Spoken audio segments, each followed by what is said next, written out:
Hola, en este recorrido por la historia que estamos compartiendo en estos podcasts, resumen del conflicto de los siglos, viajamos hoy hasta el norte de Europa. Este corto capítulo está dedicado a reconocer el desarrollo de la fe bíblica en los Países Bajos y escandinavos. En Holanda, siempre hubo creyentes fieles que protestaban contra la tiranía papal. Destaca Menno Simonis, que aunque era católico y de ninguna manera quería renunciar a su fe, no tuvo más remedio que hacerlo cuando se encontró con las verdades bíblicas y las contrastó con las enseñanzas tradicionales que él había abrazado. Habiendo renunciado a la Iglesia romana, Menno viajó por los Países Bajos y el norte de Alemania con su esposa e hijos para enseñar las verdades que él había recibido.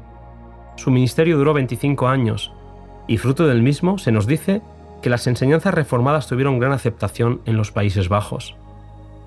La persecución consecuente por parte del imperio y los papistas también fue proporcional. Mientras que en Alemania los príncipes habían impedido que la persecución fuera mayor, en los Países Bajos el poder de Carlos V era mayor, y los edictos de persecución se seguían unos a otros en rápida sucesión. Millares perecieron durante los reinados de Carlos V y de Felipe II, aunque según podemos leer, la ira de los perseguidores era igualada por la fe de los mártires.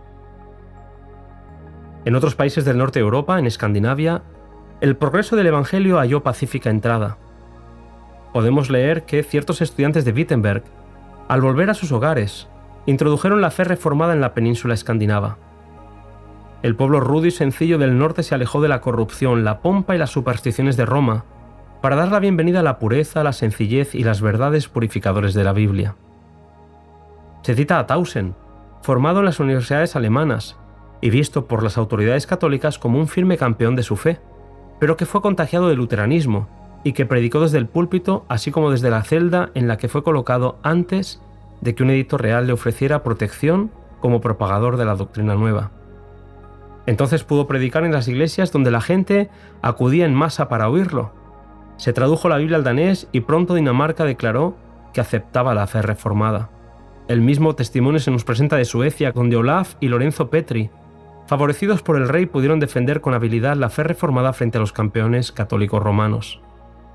Este capítulo termina presentando el perfil de los hombres que formaban las filas de los reformadores. Así, podemos leer, no eran controversistas ruidosos, sectarios o indoctos. Lejos de ello. Eran hombres que habían estudiado la palabra de Dios y eran diestros en el manejo de las armas que les había provisto la armería de la Biblia. En cuanto a erudición, eran los más adelantados de su época.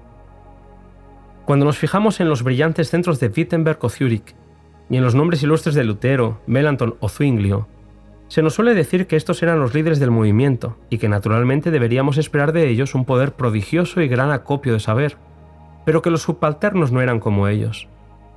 Pues bien, si echamos una mirada sobre el oscuro teatro de Suecia y yendo de los maestros a los discípulos nos fijamos en los humildes nombres de Olaf y Lorenzo Petri, ¿qué encontramos?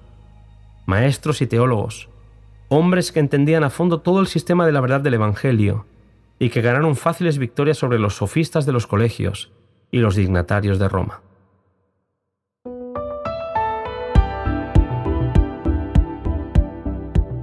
Te invito, querido amigo, a que nos sigas acompañando en el próximo capítulo.